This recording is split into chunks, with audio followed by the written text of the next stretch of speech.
اعوذ باللہ من الشیطان الرجیم بسم اللہ الرحمن الرحیم فكيف إذا أصابتهم مصيبة بما قدمت أيديهم ثم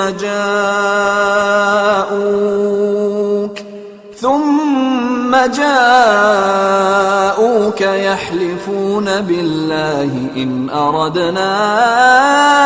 إلا إحسانا وتوفيقا کیفا کیسے اذا اصابتہم اذا کیا حال ہوگا اذا اصابتہم جب وہ مبتلا ہو جائیں گے اصابہ یصیبو مصیبتاً ہم پہلے بھی پڑھا ہے اصابتہم جب انہیں پہنچے گی مصیبتاً کوئی مصیبت جب انہیں کوئی مصیبت پہنچے گی جب وہ کسی مصیبت میں مبتلا ہوں گے بما قدمت ایدیہم اس سبب ما جو قدمت جو پیش کیا قدمہ یقدمو تقدیماً پیش کرنا قدمت ایدیہم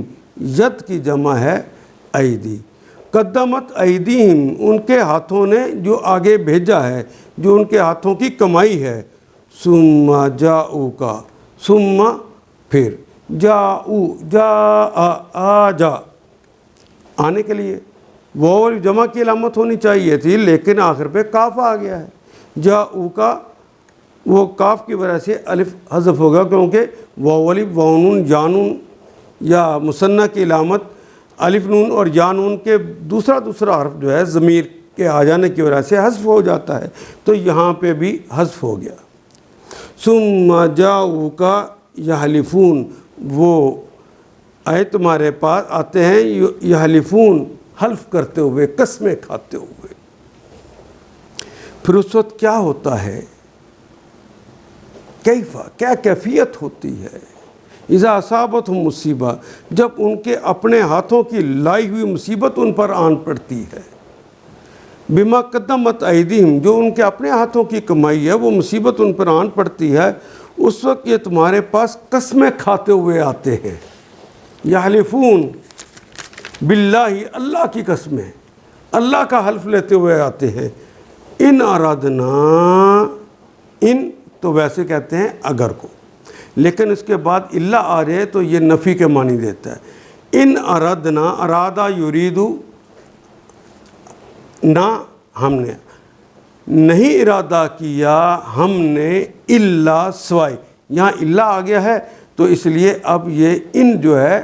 اگر کے معنی نہیں دے گا اب یہ نہیں کے معنی دے گا نفی کر دے ان ارادنا نہیں ارادہ کیا ہم نے الا احسانا و توفیقا ہم تو احسان اور توفیق ہی مانگتے رہ گیا ہمارا تو ارادہ وہ تھا اور قسم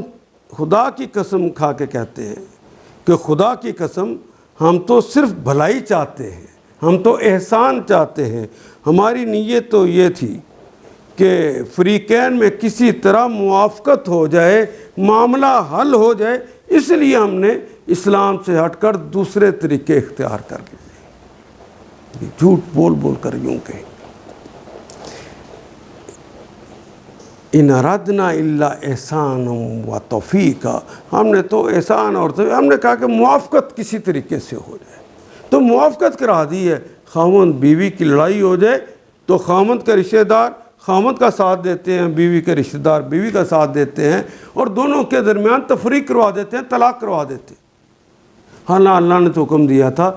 کہ خاوند کا رشتہ داروں میں سے ایک جو حاکم بننے کا اہل ہو بیوی کے رشتہ داروں میں جو حاکم بننے کا اہل ہو وہ دونوں بیٹھے معاملے کو سلجھائیں تاکہ وہ دونوں کو اللہ پہ کے رضا کے مطابق اکٹھا کیا جا سکے اور تم کہتے ہو کہ نہیں ہم نے یہ کام اس لیے کیا کہ بس صلح کروانی مقصود تھی وہ جس کا حق مارا گیا پہلے حق تو دلا دو ان آیات کو ایک دفعہ پھر تلاوت خود کیجیے